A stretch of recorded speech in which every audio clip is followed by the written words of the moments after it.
Welcome to the Bison Overtime Show. I'm Grant Hubbard alongside Ethan Leibach. Halloween! Happy Halloween, everybody, because we'll post this on Thursday, Friday, whenever that comes out. So, happy spooky season.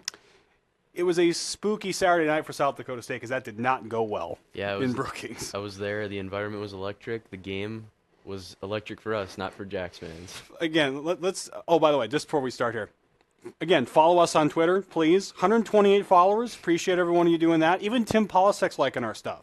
Look in his feed. It's right there at the top. So, again, at Bison_overtime. So, that's us. If you're tweeting at both of us, it's more likely him you're going to respond to, but that's okay. Okay, so let's just build this up a little bit, okay? 1 versus 2. Night kickoff on ESPNU, so if you couldn't find the game, I understand. And a looming question, would Chase Mason play? When you walked into Dykow Stadium, did you think he was going to play? 100%. I thought there's no way. I mean, he's a South Dakota kid. There's no way he wants to miss this game. Well, as it turns out, 9 a.m., the tweet from ESPN insider Pete Thamel comes out that he's less than 50-50. So the line shoots up to 9.5 points in favor of the Bison. What was it like pregame? Just before the game started, what was the scene like? Well, I mean, we walked through tailgating a little bit. Didn't sit down or anything. But there was everything you could want. It was like last year here when the game was here. It was everyone was juiced. There was a lot of Bison fans, not necessarily around us where we were sitting, but there was a little bit of an eerie feeling when the quarterbacks came out, and Mason didn't come out at all until about 30 minutes beforehand, and he was in a boot. So hype is hype. Talks cheap. Play the game. Let's roll the highlights in the back, fellas. North Dakota State, South Dakota State. Dakota Marker game. A chorus of cheers and boos as the Gladiator enter the arena for the Dakota Marker game. Largest crowd ever to watch a game at Dana J. Dykow Stadium as Ozik's opening kickoff will go through the end zone and the Jacks begin at the 25. Luke Marble's pass here on 2nd and 5 is tipped and nearly intercepted by Darius Gibbons. Could have been a huge play early. Then Marble tries to set up the tunnel screen for Lofton Ogroski, but the play is blown up by Jalen Duffy. Jacks go 3 and out. classic throw up behind the chains on 3rd and 5. Speaking of third downs, go 3rd and 7. Cole Payton looking left and throwing left to Bryce Lance for gain of 11 and first down. When in doubt, go to number 5. 2nd down and 7 now. Cole Payton pass. Going to find Rajah Nelson, who could apparently only catch passes if he's leaving his feet. Reaches the 47-yard line. Used all of his 5'9" frame to make that catch. Has to be in a clutch situation too, doesn't it? Oh, yeah. 2nd and 6 now. DJ Scott will get a carry. He'll take it outside for 11 yards. NDC finally starting to get the run game going against the Jacks. Then 3rd and 3, back to the run. Barika Penu, 5 yards and a first down to reach the Rabbit red zone. Now, Ethan, look at the hole here. Look at that hole. You could drive a truck through that lane. Barika Penu picks up 10 yards to the Jackrabbit 10, 1st and goal. Haven't seen that against the Jacks very often. So Bison gets stuffed on 3 straight goal-to-goal plays, and Peyton leaps in from a yard out. It's 7-0 Bison. 16 plays, 84 yards, 9 minutes off the clock. The Rams are the MVP of that drive for me. They absolutely got a great push up front. A lot of Bison fans there. So Bison lead early. 3rd down and 9. Luke Marble back to throw, and he's going to get sacked by Logan Larson, the forced back-to-back 3 and outs. I think that's where you're seeing the effect of no Chase Mason. I mean, he wouldn't, maybe he would have gotten around that, but he would have used his legs better than that. 1st and 10, Cole Payton throws it across the middle to Bryce Lance. Let's watch him run for 33 yards to the SDSU 30, touchdown-saving tackle, or he would have scored. Looks a little irritated he didn't score either. Yeah. 3rd and 16. This drive's over, right? Turns out it's not. Cole Payton somehow completes this pass to Bryce Lance for 26 yards. Ethan, how was this pass completed? This just reminds me, go back, search up 2007 Tom Brady to Randy Moss highlights. This is what they did. They just zipped it in no matter who's there. There's 2 guys on him. And Cole has trust in Bryce. And my favorite thing here, watch the reaction of Dan Jackson here. Or I guess it's not in frame. There it is. He's like, you got to be kidding me. 1st and goal. Cole Payton bobbles the snap, rolls left, and finds the end zone. There's a flag. It's a hold Carson Williams being held in the end zone. It's 14-0 Bison in Brookings. 5 plays, 63-yard drive. Now 3rd down and 5. Marble looks for Julius Loffridge in the flat. And what? 3rd straight 3 and out for SDSU. Another drop pass. Walter Payton front runner? Don't think so. Look at this throw, Ethan. Cole Payton drops it in the bucket to Bryce Lance for 26 yards. Real tight press coverage here, by the way. I'll laugh out loud. Yeah, at the game. Watch the coverage here. That's press coverage, right? Yep. He didn't lay a hand on him. He was at the 40-yard line. I'm pretty sure you just gave him a hand signal. Let's go deep on that, too. Payton, half roll right. Jackson Williams is open on the corner route. Some toe drag swag. For 14 yards to the Jackrabbit 9. Rolls to his left, rather. Again, great coverage by South Dakota State. 2nd and goal. Jackson, Rika Penu takes the stretch play, and he reaches the crib, and it's 21-0 Bison. What's going on here? 7 plays, 68 yards. Yeah, I mean, they looked unstoppable at this point. And see, the Bison fans are loving it. Jacks fans, not so much. Breaking news, Ethan. The Jacks have picked up a first down. There it is, right there. Lofton Ogroski jet sweep for 12 yards. Could have been more if it wasn't for a shoestring tackle by Logan Kopp. Yeah, the fan reaction to that play was hilarious, too. 4th and 5. Luke Marble's going to pull a Tom Brady with the quick kick, and this ball's going to be down at the NDSU 10. Yeah, what's with the Patriots references today? We're all over them. Yeah, that's what's too many, I think. So Jacks will they pin him, and now they get a sack here as Dawson Raperda gets in the backfield for the sack. And the Jacks always seem to have a trick up their sleeve, and they pull it out here as Isaiah Garcia Casteda takes the end around and completes the pass to Lofton Ogroski for 26 yards. Yeah, he's their Griffin Wilde this year. Maybe a little shorter than him, but he's just a great. Signs player. of life from the Jackrabbit offense for the first time in weeks, Monty, as Marble hits Lofton Ogroski for a 17-yard touchdown. Ogroski would get hurt on this play and would not return. Not too upset with that drive, just because, I mean, it was into the wind punt, and then they took him 2 plays. Kind of a trick play. I mean, you can't be too upset about that. 3rd and 8. Cole Payton finds Bryce Lance on the stop route for 10 yards. Hey, Jacks, this guy's pretty good. You might want to cover him. Yeah, you think they'd learn from December, 20th last year? Yep. And Ethan, this is the backbreaker right here. 2nd and 9. Cole Payton rolls. Picks up a not at all illegal block from DJ Scott. And he could go all the way. 57 yards to the residents, 5 plays, 70 yards. It's 28-7 North Dakota State. And it probably should have been a sideline penalty, too, because the entire sideline was on the field after Because Dan this play. Jackson pulled the Bo Pelini. Yeah, he's stomping out on the field. Yeah, I mean, that's just Josh Allen stuff right there. You can't tackle him, you can't catch him. It's impossible. He's the Walter Payton front runner. No doubt. 3rd and 4.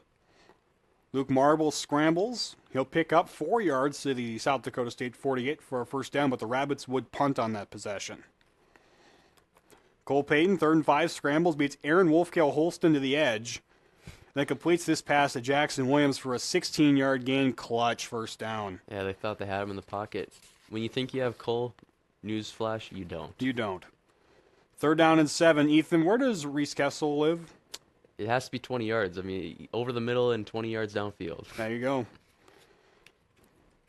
End of the half. Eli Ozick, 43 yards. No good, no good. Finally leaks inside the upright. It's good. With the wind in his face, 31-7 NDSU at recess. That was a 10-play, 49-yard drive to end the half. Can't ask for a better half. 3rd quarter, 4th and 1. Cole Payton bounces this outside. Kobe Brett's just not fast enough. Payton picks up 5 on a first down. Now, 3rd down and 10. Jacks bring 5, but some wizardry here from Cole Payton to get out of the pocket and complete this pass to Rajah Nelson to the SDSU 31. How'd he do this? Again, Rajah Nelson, he only catches the ball when it's in a clutch situation. Payton's luck would run out on the next play. He's looking for Bryce Lance on the deep over near the goal line. The pass is intercepted on the carom by Kobe Bretts at the SDSU 1 for essentially an arm punt. Yeah, you can't be too upset. I mean, you're up 24. You ate 5 minutes. Bison defense will rise to the challenge. Here comes Nathaniel Staling up the middle for the sack on a 3rd down. Seems like a good time to mention Grant Olson. He called a heck of a game, especially on that play. Okay. Bison get the ball back. It's 3rd down and 8. Ethan, where is this pass going to go? It's over the middle. Reese Kessel. Yeah, how about Reese Kessel? The Fargo South Bruin picks up 17 yards into Jackrabbit territory at the 43. He's Noah Gindorf with speed. Grant Olson called a great game all night, and he dialed up a good one here as he brings the blitz, and Marble is sacked by Anthony Chideme Alfaro. Yeah, you got to love when the D-backs get a sack and they get in the backfield. It's awesome. Now 4th down and 3. Code Green steps up on 4th and 3 as Luke Marble takes a pressure sack as he steps out of bounds. Right there, he's out of bounds as he throws it. Turnover on downs. For the people that weren't there, this is about the time when everyone started leaving. The Bison have 398 total yards, as you see on your screen. Well, let's add 47 yards to those totals as Cole Payton hits the gas and shows them the tail lights, and he's loose. Touchdown, North Dakota State. It's a 38-7 laugher in favor of the Thundering Herd. And then this is really when Bison fans even started to leave after this. Well, they gotta beat the traffic to Watertown, right? Yeah. You can't catch that guy. 2nd down and 6 now. Next possession. Luke Marble, he plays at his best when he's down 31. He hits James Basinger for 19 yards to NDSU 31. 4th down and 7. Luke Marble's going to find Grayton Gannon for 3 yards. Hey, Luke, you're not Kirk Cousins. We need 7, man. I love that reference, by the way. You're welcome. I try to make it funny for everybody, including the people on the dais. Yeah. 2nd down and 9. For the 7th time in 8 games, Nathan Hayes checks in, and he runs for 10 yards on a 1st down. Flash forward to 2026, we're going to be seeing that a lot. And he'll be talking more trash next year. Yep. Nathan Hayes says, I can be Walter Payton too. Cuts it up. He's got 29 yards inside the Jackrabbit red zone before he gets bumped out of bounds. See, that looks like Easton Stick. Cole Payton looks like more of a Carson Wentz guy. That's Easton And Stick. Nathan Hayes will genuflect at the altar of victory, and the Rock stays in Fargo as the Bison blow out the Jacks 38-7 to win the Dakota Marker. Now, we always sit here after we do the highlights, and we just think, well, I'm kind of speechless because we have no idea how to describe what we saw. We saw a butt-kicking Saturday night is what we saw. Yeah, that was about as good as it gets. I mean, to have all these losses to them the last 5 years and then beat them twice in really nail-biting games, they were due to beat them by a lot. And we both said we were confident coming into this game. Were we 31 points confident? No. No way. No way. That was awesome. So, I want to show up this graphic first that we have behind us here. It's just the total yards and things like that. And what stands out to me, again, I'm not going to go through all the stats and bore you.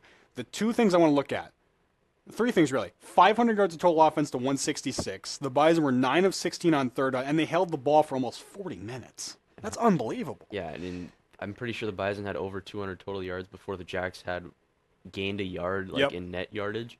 So it was ugly if you're a Jacks fan. I can't lie. But how many of these first downs came in garbage time for the Jacks? I don't know. At least 4 of them. Yeah. And like I said earlier, that one touchdown, they had to get a trick play to get in the red zone, and then they threw a fade to one of the best receivers in the country. So Top offensive stars on offense. I mean, these are the 3 guys you're going to talk about. Excuse me. Cole Payton, unbelievable as usual. Cemented himself as the Walter Payton Award front runner. Almost 300 yards of total offense by himself. Bryce couldn't be stopped, 5 for 103. And Rajon Nelson, 4 for 43. They were just outstanding. yeah, and like the yardage passing isn't going to wow you with Colt ever because they don't pass the ball enough. But when you play this well in this big of a game, you have to be the Walter Payton front runner. And Bryce Lance has got to be in that conversation now too. No doubt. Flip it over to defense quick while we're at it as well. Pick your favorite linebacker because all 3 of them had great games. Total tackles, Woolen with 9, Logan Kopp with 7 total in the TFL. Staling had a tackle for loss and 5 total plus a sack. Anthony Jeremy Alfaro got on the action with 4 tackles and a sack and a tackle for loss. Anything else you wanted to do on defense, they could have done it. They were outstanding. Is there a world where all 3 of the starting linebackers are first team all conference? Possible. I think that'd be. It's not one of my hot takes, but I think that might be one in a couple weeks. You sure it's not in here somewhere? No, Yeah. I'm kidding. Kidding. All right, so let's move forward here. Around the FCS, I just want to highlight a couple of games while we're on the subject. Bison over the Jacks, we've beat that one to death now. Montana beat Sacramento State 49-35 in a game that wasn't that close. Montana dominated every aspect of that game. Yeah. The boys from Presby finally go down. They lose to Dayton 35-19. Come on, Presby. You don't take you seriously. Beat Dayton, for God's sakes.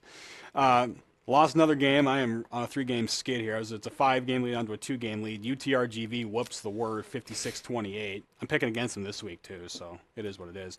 And then the upset of the week, Illinois, or not really, but just a kind of a loser out kind of game, I would say. Yeah. Illinois State and South Dakota. South Dakota can't score, and that's pretty apparent that they can't score. And Illinois State did just enough to win that game. Yeah, it's the red flag game for me is Northern Iowa and SIU. SIU I was really high on about 3 weeks ago. Even after they lost to the Bison and UND, I'm like, this team could be okay. They won by 14 against Northern Iowa. And then USD, their next 4 games are against ranked opponents. They're done. Yeah, they're done. They're done. Done, over with, finished, any way you want to say it. That's how we're going to say it. So, Well, now we're going to spend a couple minutes on South Dakota State just in general, okay? Excuse me. A couple injuries to update them on. Lofton Ogroski left the game with the injury. He's been battling an ankle injury. He got hurt on the touchdown reception. He didn't finish the game. Chase Van Tol, their best defensive player, got hurt in that game. He left. He was in street goals in a boot the whole second half. He did not return. Chase Mason's out a couple of weeks. So, burning questions that we have about the Jackrabbits now. Excuse me. Has South Dakota State fallen off, or is NDSU just that good? I think it's a combination of both. I'll answer it quickly. You can respond. Yeah, I'm gonna say both too, but I just think the portal hit them too hard. South Dakota, we saw it hit them really early on. South Dakota State, I think it's hitting them a little bit now with the injuries. Yeah, but again, also with South Dakota State, backup quarterbacks in there. Yeah, that doesn't help matters. Yeah, but they're losing guys left and right. Loffridge is not himself. They're just not playing the brand of ball that we expect them to play. Mm-hmm. You were in the stadium. I'll ask you this: what was the Jack's second half game plan? That's a great question because when Peyton throws that pick, I was like, all right, if the Jacks are going to score a touchdown here and make it a game, make them go the whole field because it would have been a 99-yard Yep. drive. They ate up 5 minutes and they punted. Yep. And they were running the ball. I get you have a backup quarterback. If Nathan Hayes was in this game, they would have been airing it out Yes. down 24. I'm just going to say that. So I have no idea what they're doing, and I'm not going to complain. Yeah. All right. Did South Dakota State cost themselves a chance at home field throughout the playoffs? I'm going to say yes. Yeah, I think you're right. Losing one game by one score compared to 31 can make or break what your seed line is. We'll see how that ends up. But again, we'll talk about a specific scenario by a certain South Dakota media member in a couple minutes. Yeah. But if this goes the way we think it's going to go, which is the Bison are the 1 seed because they're undefeated, Montana or Tarleton's the 2 or the 3 because they both be undefeated, they're not getting home field back after that. They'd be a 4 if they were 11-1. I think the only way they get the 2 seed is if Tarleton drops a game and if Montana State beats Montana, because then the Jacks would have to be ahead of Montana State. I don't think they're going to UND and winning. I said that a couple weeks ago, and now I really believe that. But the red herring is, does Chase Mason return for the UND game? I don't think it makes a difference. I think it does. I mean, it'll make a It does. difference, but I don't think they're going to win anyway. I think UND is much better. If it was, and it's in the Alara Center. I mean, if they're playing in Brookings, maybe. I just don't think they're going to win. If Chase Mason plays, I think it's a shootout. Yeah. If it's Luke Marble or Jack Henry, they have no prayer of going in there and winning. I'll No. say that. But who knows what the crowd will be? right. It's hockey season. Last one we have. True. Well, no, but UND's on the road. The hockey team's on the road, so maybe they will. Maybe they will have a full crowd. There. True. I think they might have a full house for that game. Yeah. To be honest. Okay. If UND loses both Dakota School games, are they seeded? Because they would have 4 losses, with all of them being ranked or FBS losses. So they'd have 3 losses, all to teams that would be ranked probably in the top 7. I'll say that confidently. I think they're seeded. It's just a matter of where, I think, is the question. Yeah, I think if they lose a close one both ways, if they get blown out like the Jacks did to the Bison by both the Bison and SDSU, no. But losing in Missoula and at Kansas State, and then to 2 top 5 teams, I don't think you can punish them too much. If they go, I'll say this: if they go 1-1 in the Dakota games, they're a top 5 seed. If they go 0-2, they're probably 8 or 9. Yep.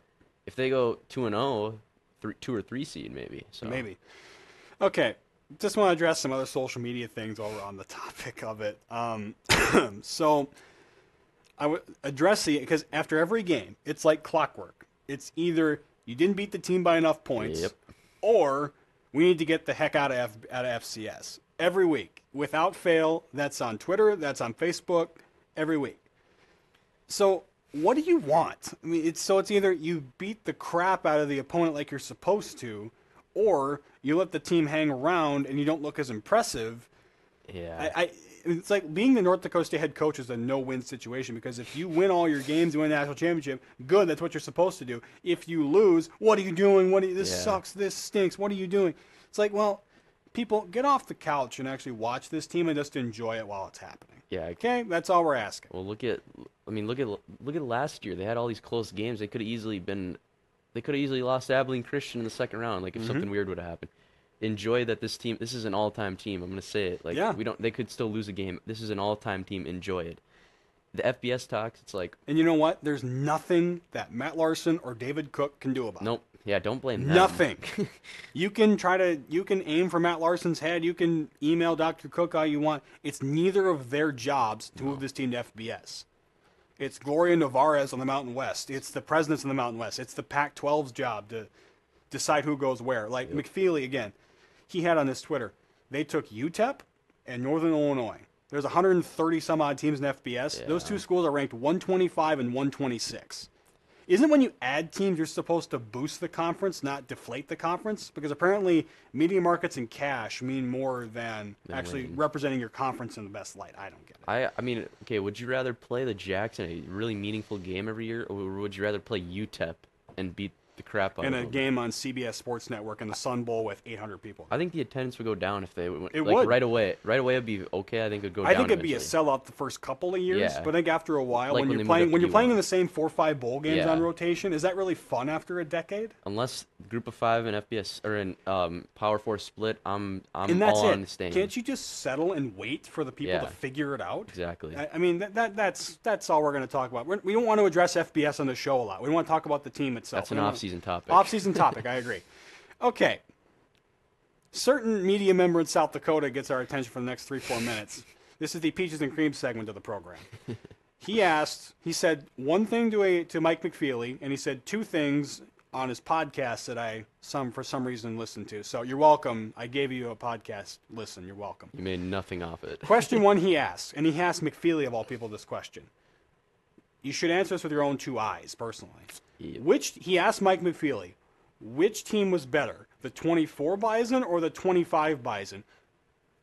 That's a caper. I don't know. Yeah, I'm not sure. They're outscoring their opponents 43-10. They beat everybody by at least 17 points, and they're at least 500 total yards of offense in almost every single one of their games. I don't know. You tell me which team has looked better so far.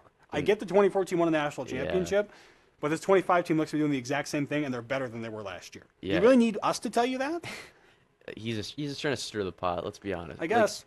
Like, the FCS is deeper this year, and they're beating teams by more than last year. So I don't know. I just don't get it. Okay, question two he asked. Nate, he said this multiple times. It's a hypothetical. If the script was flipped, he says if it was Chase Mason versus a redshirt freshman, the game would look different. Well, no, Sherlock, on that one. But also, in reality, if it was it would be Nathan Hayes versus Chase Mason. Yep. And you know what? The Bison probably wouldn't score 38 points. They probably score 24. But I checked that defense. I don't think I don't think Chase Mason plays defense. Nope. And build depth. Build depth, yeah. And the portals hit the Bison too. I mean, not as intensely as the Jacks did, but this hypothetical stuff gets annoying, honestly. Just who's on the field is on the field. Yep.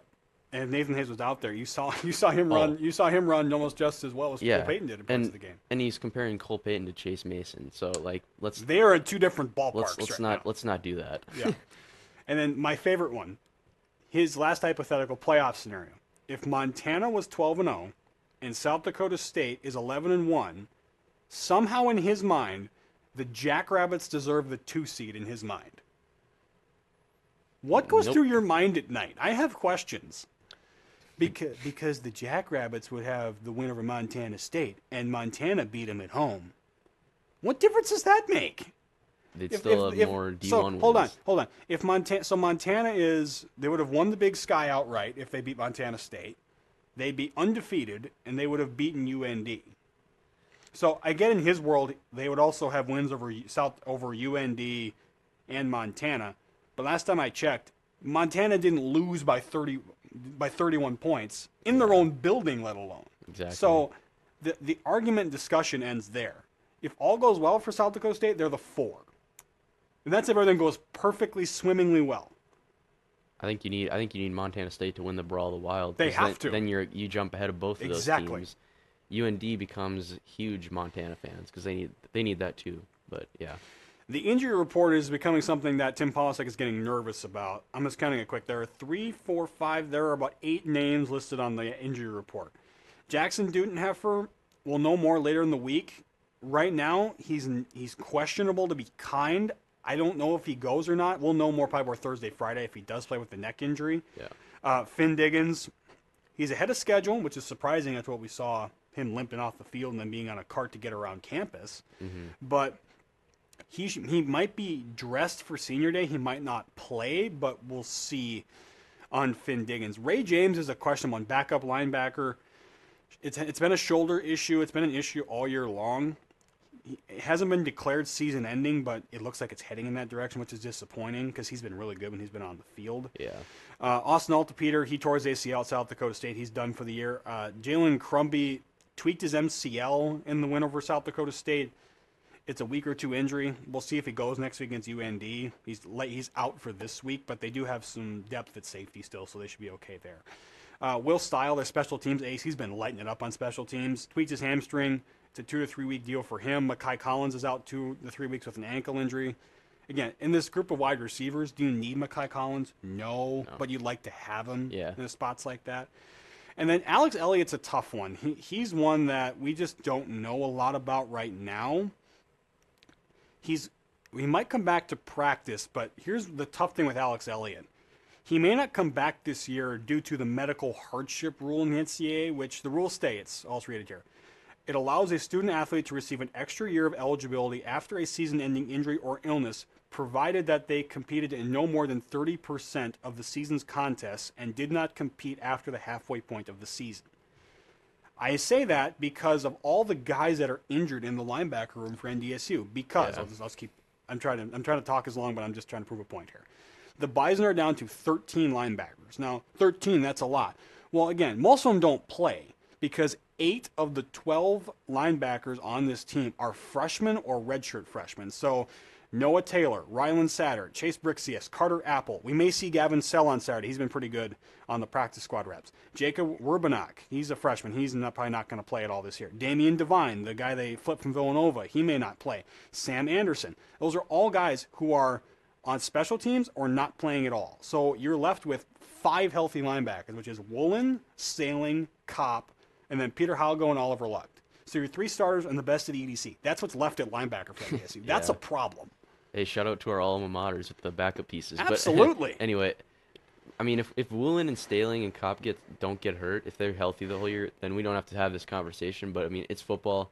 Yeah. Chances of them playing every snap, unlikely. But basically just get through these next 2 games, try to get out of there with a win. And then Northern Iowa and St. Thomas, let's be real, we don't have to play our guys. Yeah. But, yeah, it gets a little scary. But, I mean, just think of 2022. This point in the year, we were panicking with the injuries. So I'm just thankful for where we are right now. So I don't know, Ethan, because the way Polasek talks about Alex in the press conferences, it sounds like he wants Alex to give it a shot. That's the way it sounds. Because with all these with all these injury concerns, you may just have to just play him. I mean, if it's less than 30% of the schedule, would the playoffs be included in that? I guess I don't know the rule that much, but you may just have to say, well, Alex, we're sorry, but you got to get in there. We don't really have a choice at this point. Yeah, I kind of think if he doesn't play, and if he plays the last 2 games and then he plays a playoff, I think they'll give it. I mean, this day in college football, you can get an extra year if you ask for it. Right. So yeah, true. I think they'll be all right. But yeah, they might need him. They might. They very well might need him. So on to the hot takes that we're going to kind of cross them off here as we go. So you guys want to pop them up on the screen when you can as well. The ones that we got correct. So Ethan 2 weeks ago said the Bison would beat the Jacks by 2 scores on that one. I said that the Bison would score 30 plus, right on the money there. And Julius Loffridge would be held under 100 yards. He had 43. So we're right on those areas. Yeah, I didn't do so great on the back half of these. This is slowly becoming less of an issue, I think, when it comes to the Jacks and the Bison rivalry because Cole Payton ran for 137 yards by himself, so I guess it doesn't matter as much. Yeah. So I'm wrong, but it's okay if I'm wrong on that one. I wrote this on Tuesday, so both quarterbacks score rushing touchdown. Luke Marble was the quarterback, so that wasn't going to hurt. You would have been And then I was off by 7 yards on the field goal. Ozick made a hit from 43 instead of 50. I got the circumstance right, but 7 yards too short. So yeah, I'll take it. I was close. And a lot of my stuff is going to get crossed off more late in the year because I got a lot more season-long stuff. Like we'll transfer into mine here for Week 10. Yeah. Since mine won't be next week, I'm going to make one. Just list them all off. Yeah, for the UND. Bryce Lance goes for 125 total yards against UND next week. I got Tarleton gets a top 2 seed. I already predicted earlier they'd be a semifinalist, but Luke Marble starts at least the next 2 games for SDSU. And then this one is kind of a slam dunk. Nathan Hayes plays in at least 3 of the next 4 games. And then SDSU will not reach the semifinals this year, the hottest one yet. I don't know how our fellows in Sioux Falls are going to feel about that, but I think if the Buys are going to go into the Alaris and win, Bryce has to have a huge game. That just has to happen. And their secondary is not super strong. No, Malachi McNeil covers up a lot of things for UND. I think that if Bryce does what he's capable of doing, well, first you got to lay a hand on him first, and after that we'll see. But Tarleton, if they handle their business, we'll pick their game later with Abilene Christian. If they win that one, their toughest game left is Austin Peay, who is floating around the top 25. They're in it, they're out of it every week. I think that's almost just a rubber stamp it. I mean, that one's almost going to happen. Luke Marble will play the next 2 games, I think, with the opponents not being great. I think he'll play the next 2 games. Hayes is going to play through the next 4. He may play all 4 if the Bison aren't careful. I almost did all 4. I'm like, I gotta do a little more slam And then dunk. South Dakota State, it all kind of comes down to the bracket. It's like, let's just get into the bracket now. We'll pull up the bracket. We're not going to talk about the bracketology all that fast, but just go through. We'll just pull it up on the screen quickly. So if it depended on the schedule, if it depends the way we think it's going to shake out, the way it would shake out is that if the Jacks would be placed in the Montana State side of the bracket, are they going to go into Bozeman and win a second time? That's tough. So is it possible that they could go in there and win? Yes. So you'd face Tarleton or Monmouth. Again, it's just based on your projections that this would happen. It's possible because Tarleton's looked really good this year. Yeah, basically on top of Montana State, I should say. Yeah, if UND loses to the Bison, they win against the Jacks. They have to be above them. Yep. But then Montana, and this is also Montana State winning the Brawl of the Wild. So Montana State would have to be ahead of Montana. UND would have to be behind them. And then SDSU would have to be behind them. So their fans might feel this is unfair going to Bozeman again after they already beat them. Well, don't lose by 31 points then. Yeah, exactly. And then, if whoever gets the 1 seed is going to be they're going to be in the semifinals. They just are because, it's going to be either Lehigh or Monmouth as the 8 seed, and that's a free win. Let's be honest. So yeah, that's true. I'd be happy as a Bison fan if this happens. Let's just say that. So, come back to us. The top 25 again. We have a lot of graphics this week, so bear with us. So we're trying to help you people at home with the visual aids. So the top 25 for our top 25 looks like this. We have the same top 7, I think, in both of our polls.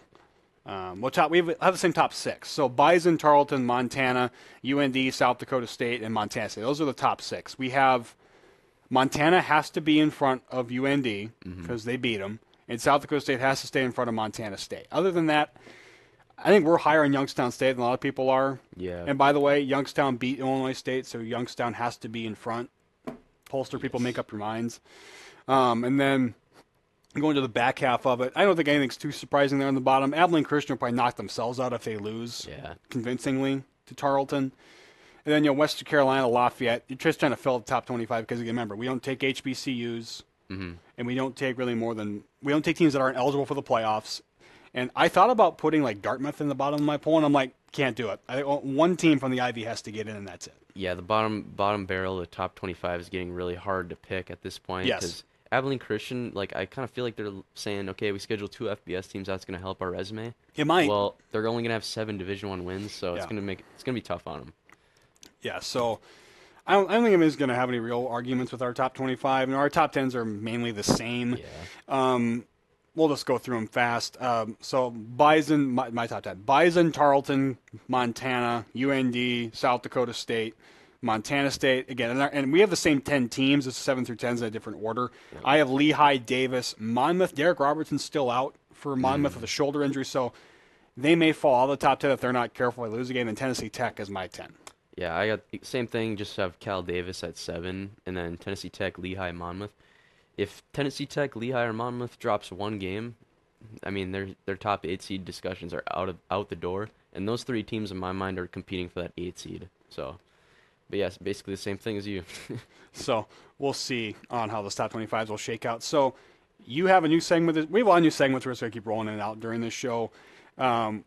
Ethan's Week 10 FCS tier list. That's what we're going to do for this. So Tier 1, we'll put them up behind us for this segment. So Tier 1, NDSU, and then there's a gap. Yep, and until somebody comes within 20 points of the Bison, it's going to remain that way. I think I want to be clear. I think the FCS is deeper this year than it has been in the last 2 years. I just think the Bison are that much better. So Yeah, I think you can that's, call it, yeah. people can call it bias. I think there's a gap. So Oh, I think there's a gap, and you saw it Saturday night, if Yeah. anything else. Tier 2, contenders to lose to, well, in the quarterfinals to NDSU, but also Bozeman, Missoula, Grand Forks, Brookings, if it gets that far. Yep. You have UC Davis and Monmouth. yeah, these two teams are good. I just don't think they'd be able to go into like Bozeman, Fargo, and win. And like I said, these teams are competing for the 8th seed, so they're going to be playing the 1 seed. We'll see how that goes. We'll see. Next tier, contenders to make noise Thanksgiving weekend. We have Illinois State, we have Lehigh, we have Villanova, Harvard, Rhode Island, Southern Illinois, Tennessee Tech, Mercer, Stephen F. Austin, and Youngstown. You have the floor. Yeah, it's basically teams I think probably will get a home game, and if not, they're going to play a team that they should beat. The first round of the FCS playoffs is just not entertaining anymore. It Yep. just isn't. So these are teams that you want to like. Would Brock's back be happy with a playoff win? Yep. I think so. And Youngstown State I too. think the first round's kind of fun to watch. It is because we're Well, not. no, we don't have to 2023 worry. wasn't fun because we No. were watching a game with 7,000 of our closest friends when Yeah. they played Drake. But I think I like watching the first round Thanksgiving weekend. It's just something fun to do and things like that. It is fun. Okay, off script. Give me one team that can make the quarters out of that list. I think it's Harvard. I'm with Dom at this. Harvard's look good. Yeah. I like Harvard. I would say that too, but I'm gonna go a different direction. I'm gonna say Youngstown. Okay. I would want to say Lehigh or Tennessee Tech, but my fear is they're going to be the 8 or the 9, and then they have to go to the. I just don't see it happening. Youngstown, if they get matched up with Monmouth in the second round, I think they win. Yeah. So And then making the playoffs is an accomplishment at this point. We got a list of, we got 10 teams in here. So Lamar, Southeast Louisiana, Northern Arizona, Abilene Christian, Austin P, South Dakota, Lafayette, Western Carolina, Central Connecticut State, and Presby. The last two could only get in if they win Yes. their conference. Yep. So they're not getting the at-large. Let's put it that way with those. Because Central Connecticut, what's even their record? I don't know what the record is. 5-4, I think. Yeah, you better win the conference. Yeah. So, yeah, what stands out on this group, on this tier? It's just teams that have not impressed. It's teams that, like, Northern Arizona, I mean, they got their butts kicked at home by Montana State. Abilene Christian lost, I can't remember Southern Utah. They lost to Southern Utah, who has 1 win on the season coming into that. Austin Peay's been up and down. South Dakota, I mean, send up a prayer for them because I don't think they win a game the rest of the year. And then we get to this. Why are you in the Missouri Valley Football Conference? That is Murray State University. They have a grand total of 1 conference win in 3 years as a Missouri Valley Football Conference team. I get you're in the lead because you're in the Missouri Valley Basketball Conference. I get it. Now, I said they win 2 conference games this year, and that doesn't come till the end of the year when they play Northern Iowa and Indiana State. But good God, I think they're better. I think they're better than they were last year. But Yeah. again, that's not saying much considering, you got to fly into Paducah just to go to visit them. But, I mean, good grief, they're just terrible. When they're on the schedule, it's a free win. The Bison don't play them again until like 2028. The Jacks played their worst game in maybe 8 years, and they Won by 3 21 scores on the road. with Luke Marble. But at least the horse ran around the track because he got no action against the Bison Yeah, last that's year. true. So. We were excited for that. It never happened. So that's just the brief list I just, you watch Murray State and it's like, why are you here? You don't belong here. It's nothing against the players that are actively on Murray State, and Jody Wright's doing the best he can. Mm-hmm. I feel bad for I him. feel bad for that guy because it's like Indiana State and Kurt Mallory. Yep. Don't blame the coach for them being terrible. It's just bad location, no resources, and your lineage in football is not And a bad anything. environment. And a bad environment. It's not fun to be there. I think if you totaled the fan attendance for Murray and Indiana State, you probably couldn't fill up a corner section at the Fargo Dome, which is hard to do because no one does it. That's So true. it's frustrating watching Murray in the conference because they have no shot in heck of winning almost any game. All right, Peyton candidates for the week. Don't get mad at us, Monmouth fans, but when your quarterback's not playing, we can't exactly put him on this list. So the guys we have I think, week 10, back half of the season. I think Peyton's the front runner. Yep. I think Brungard is probably second. Mm-hmm. I don't know if you disagree or not, but I think he's 2. And then it's a 2-way race between Taryn Dickens and Jerry Kaminsky, and then Bryce is 5. I doubt Bryce is going to get in the top 5. Yeah. His stats don't look great. I understand that. But in a game like that, are you going to take Flash Wilson of Youngstown over Bryce Lance? If you need a 3rd and 6 to win the game, who are you throwing it to? Number 5. Number 5. Yeah. Well, because you got to get a hand on him first. But again, those are the top 5. I think Peyton is out in front. Like Taron Dickens, if you miss the playoffs, you're not getting a vote. Mm-hmm. You're just not. No. You can go 41 of 41 all you want, but if you're barely making the playoffs, you're a first round exit. Who cares? Yeah, I think if you're looking through a Bison fan perspective, who do the Bison play the next 2 weeks? They play these 2 quarterbacks. They play, yeah. If Cole Payton wants to solidify his name as the top candidate, win this week, and that Grand Forks game, I'm telling you, if he plays like he did in Brookings and Grand Forks, he could hand him the Peyton after the game at that point. Don't even put him out there against Northern Iowa and St. Thomas. He's got the award, but because you kind of have your flavor of the week comes to quarterbacks. You have the freak in Cole Payton. Yes. You have the completion percentage guy in Taron Dickens. You have the game manager in Kaminsky. You have another all-around athletic freak in Bo Brungar. And then you have the best wide receiver in the FCS. Yep. There are 3 chairs reserved for the finalists in Nashville for the Walter Payton Award. Bryce isn't getting the seat at that table. No. He should, but the 56 voters are not going to put 2 Bison on that desk. They're just not going to do it. And he's probably going to be a top 2 round pick, so I think he'll take that. But yeah, I think he'll take a top 60 draft pick over winning the Peyton any day of the week, because I think he knows his quarterback is probably reserved for that. If the Heisman voters were doing this, he probably would be in the top 5 for sure, because they value other positions a little more. I just don't trust the media for FCS to vote him in. But no, it's unfortunate. All right. Youngstown State. Let's finally get into Youngstown a little bit. I just want to let's get to our note. Yeah, let's go through it while we're at it. Offensive comparison.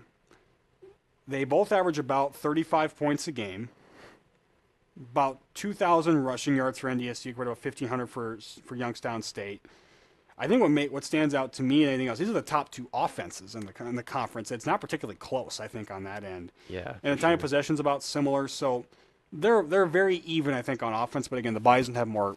I think they both have just evenly as much firepower. Mm-hmm. But the team that NDCU, again, they're at home too, so this is going to help them out. Yeah, and it's Cole Payne versus Bo Brungard. I mean, that's a heck of a QB matchup. The difference, the Bison have a better O-line, a better running back, and a better receiving core. If Youngstown State's going to win this game, Bo Brungard's going to have the game of his life. And also, Youngstown does not run the ball with a running back at all. No. They're leading. I have it right here in front of me. This is from the sheets we got on Tuesday.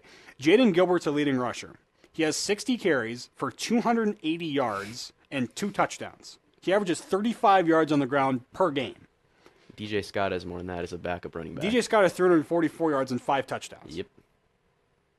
That's what I need to tell you in terms of how they run the football. It's Brungard left, Brungard right, Brungard out the middle. Brungard leads the team in rushing yards with 991 yards and 14 touchdowns. He runs the ball for 123 yards per game. Cole Payton runs the ball for only about 76 per game. So you take it or leave it there. The thing with Youngstown, what I like about this game is that it's the battle of who's the better 1-2 punch at receiver. Because with Youngstown, they have, so the Bison have Lance. And, I mean, you could fill in the blank on the second receiver if it's Rajar, if it's Chris, or you can make your pick. But this is the second time that the Bison will face the leading receiver in terms of yardage in the conference. Kylan Flash Wilson is his name. Heck of a name. Goes by Flash. Great nickname. It's not like Juice Majors or Karate Brenson from Tennessee State last year, but that's still pretty good. And then Max Tomzak, who was an all-conference receiver last year. And then also with Flash Wilson, he has 3 kickoff return touchdowns. Yeah, which I was like, jeez, because nobody else has a kick return touchdown this year. Now, Ozik's going to bang it out of the end zone, so I guess I'm not all that worried about that. Yeah, but that's true. If you're not careful, these guys can beat you. They're athletic, that's for sure. Don't let them hang around. I'll say that. They can score. They can score, and they score quick. Now, defensively is where the Bison are going to have a major advantage, and it's just because of the points that the Bison give up, again, 10 points per game. They only allow 713 rushing yards total. And then another stat that stands out to me, they give up less than 30% on third down. That's insane. Youngstown, 28 points per game. They give about 352 yards total per game. It's the 4th ranked defense in the conference on paper, but you could see the Valley kind of transitioning more to the Big Sky a little bit because Yeah. there are not a lot of great defenses in the conference this year. And it's more of like the top-heavy teams that have the good defenses, which Yeah. is why they stand out in FCS football. What sticks out for me, 81% in the red zone against them. So Bison get in the red zone, you're probably gonna cash in. And then the third down numbers actually aren't that bad for Youngstown, but it reminds me of a Big Sky team. I'm just gonna say that. And then the quarterbacks. Again, I think this is now, regardless of who you ask, either these are the top two quarterbacks in the conference, or next week is the battle of the top two quarterbacks in the conference. But again, let's look at the numbers for Peyton. I guess what stands out for either, again, the rushing yards for Brungard is what stands out. The passer rating passer rating, so what? The 136 passer rating, 153, 58.3 or whatever is the highest rating you can get. Yeah. So he almost has he's basically throwing a two-hit shutout every time he steps on the field if he was a pitcher. Yeah, and he's 8-0 as a quarterback. It's a team game. He's 8-0. Yeah, and they're tied in passing yards, which I don't know how the heck you do that. Yeah. That's unbelievable. Again, they're very even. I mean, Brungard has 4 more touchdowns, but again, Youngstown depends on Brungard for everything on this offense. And with the Bison, Peyton could be off, or he could maybe have a slower start. He could just go, here, Barika, here, DJ, yeah, throw it out to Reese Kessel over the middle. I mean, they have more ways to beat you than Youngstown does. it reminds me a little bit, like way more advanced, but of the 2023 Bison. It was Cam Miller, and they couldn't run the ball. Yeah. And they had to pass it. They had to run it with Cam. This is way more of an extreme situation. That Cole's got he has over 100 less pass attempts than Bo Brungard, and he has the same amount of passing yards. That's insane. Oh yeah, yeah. I'm searching for words just because of how good these quarterbacks are. I mean, if we had to just off the cuff, I don't think I had a hot take for this. Who has more total yards, Peyton or Brungard? Because Brungard's going to do everything for this team. He is. I trust the Bison defense. I'm going to go with Cole Payton. Okay, how many yards? Ooh. Total yards. I know it's a big ballpark kind of answer, but I'm gonna say 225 total yards for Brungard. And by the way, Youngstown's probably gonna have about 250 if that's the number, because he's gonna pass it and he's gonna run it. He's not gonna hand it off. True. All right, pick 'em this week. My lead's down to 2 because I've had a 3-game skid. Because good on his part. So I'm 30-10. You're 28-12. 5 games we're picking. University of Texas Rio Grande Valley against Stephen F. Austin, who's ranked 20th in the country. Mercer and Furman, that's a big SoCon game. North Dakota, South Dakota. Tarleton, Abilene Christian. Youngstown, North Dakota State. So game 1, UTRGV, I already put it up on the screen, I will now. I'm going to go with Stephen F. Austin. Okay, they're at home. They're ranked teams at home, so that's always something to look forward to. Yep. UTRGV has not played anybody because the Ward was their toughest test, and they were 2-5, so that's very good. The Lumberjacks are 5.5-point favorites, and they've won 6 in a row since they started 0-2. So they're also one of the hottest teams in the Southland and in FCS. I'm taking the Lumberjacks. Yeah, I agree with that. They're one of the hottest teams in the conference, and I'm looking forward to see I think they play Lamar down the road. That'll be probably for a top 10 seed, but yeah. I'm going with UTRGV. I almost take a breath. I almost stuttered there. Okay. I mean, they got me a game last time, and let's not forget, if I didn't pick against FBS teams, we'd be tied right now. But that's on me. Whatever. Yeah, blame yourself on that one. Anyway, I'm going with. I'm not going to say it again. You know who I'm going with. Yeah. I can't even think of their mascot because it's so long. Their team name is so long. I don't want to mention that either. Mercer, Furman. Mercer has won. Another team has won 6 in a row since the loss to Presbyterian. Again, I wish we saw him play UC Davis and finish the Davis game because we would have a better view of how good this Mercer team is. Anyways, I'm going with Mercer because they're a 15.5-point road favorite. The game is at Furman.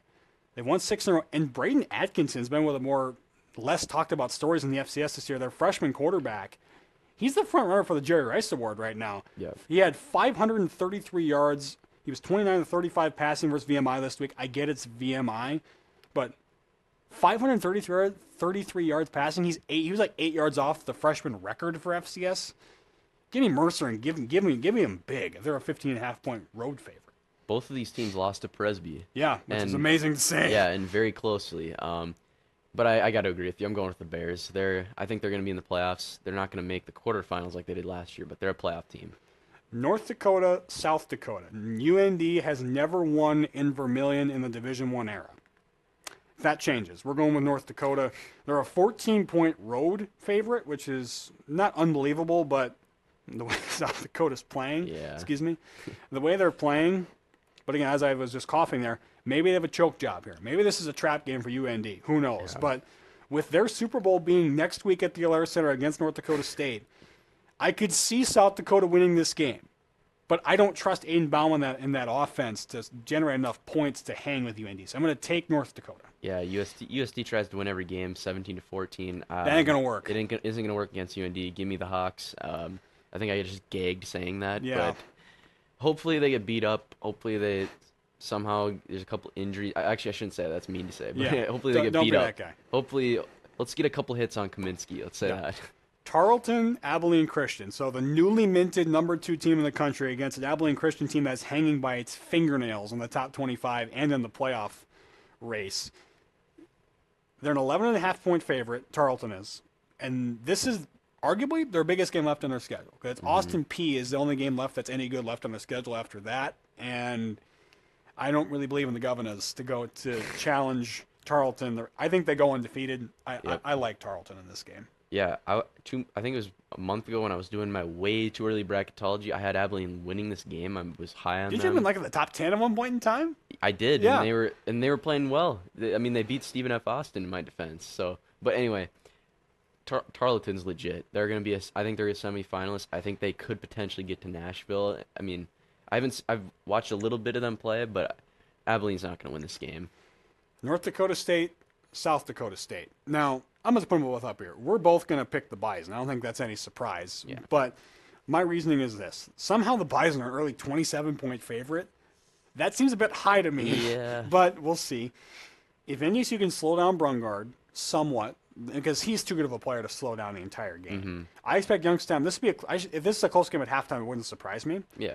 But I think this is very Southern Illinois-ish. I think just the way the Bison play in the second half, they're outscoring teams in the third quarter, but it's an ungodly amount of points. I don't have the number in front of me right now. Yeah. It's not on the right page, but I think the Bison, and we'll score predictions too. I think they win at 45-17. You got to hold the team under 30 points first, which is dang near impossible right now. Yep. And the Bison have a lot more than 17 all year. So give me the Bison 45-17. I like the comparison with Southern Illinois. I think they're really reliant on their QB. I think this QB is much better, though. I could see him scoring 20 on the Bison. I think if you're the Bison, don't get worried about the numbers. If you get 2 or 3 stops, is Youngstown really going to stop Cole Payton?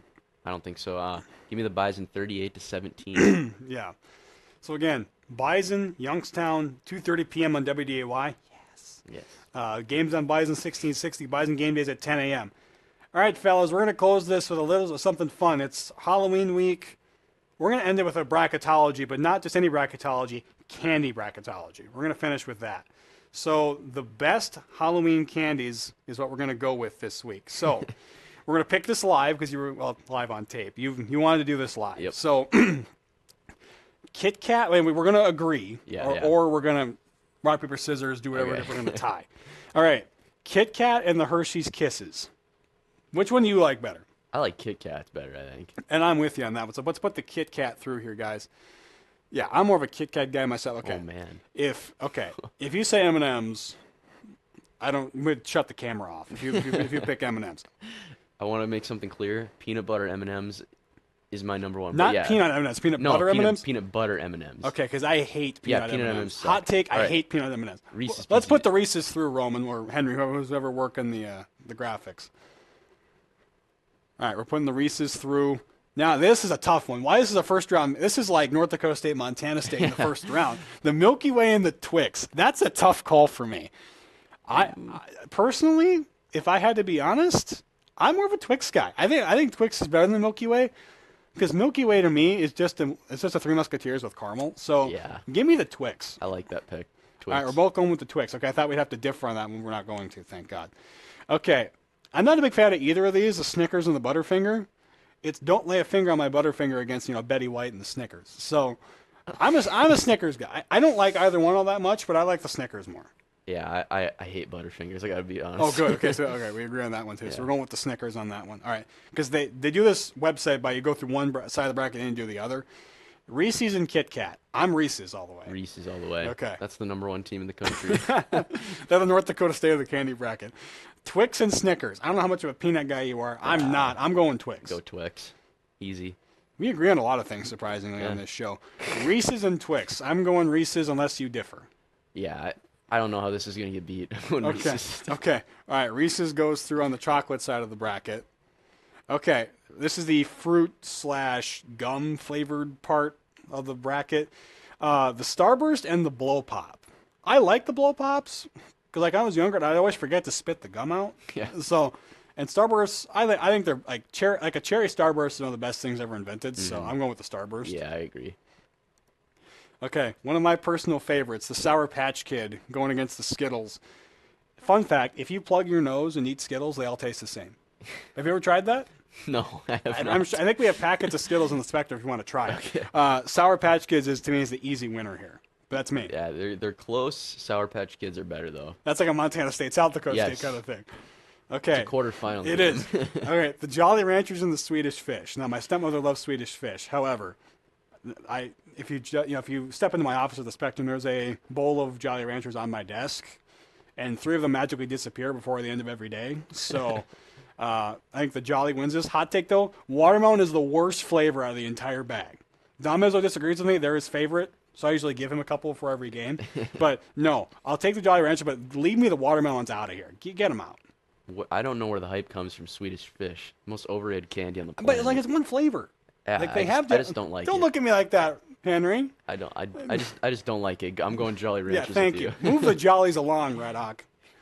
And then this is the battle where somebody has to win. The Double Bubble against the Candy Corn. Double Bubble is a great snack to have in the dugout. Mm-hmm. Like my dad would just get, like he'd manage our team. He'd just have the gum bucket in him the whole game. He'd be eating the gum as much as he was with the candy corn. Like gum is not exactly the greatest of Halloween candies, but like I like candy corn. But if I had to pick between these two, this is like Sacred Heart and Lehigh. Like someone's got to win. I'm gonna pick the gum. You're a baseball guy. This has to be a gum. I'm gonna differ. I love candy corn. This is my Tennessee Tech. Remember how high I was at the beginning of the year? Oh my God. Okay. Okay. What do we have to do here? Do rock paper scissors? Is that what we're disagreeing with? Okay. All right. We're going. All right. Are you gonna put the camera back on us or not? You are. Okay. All right. We're going one. Yeah, one. All right.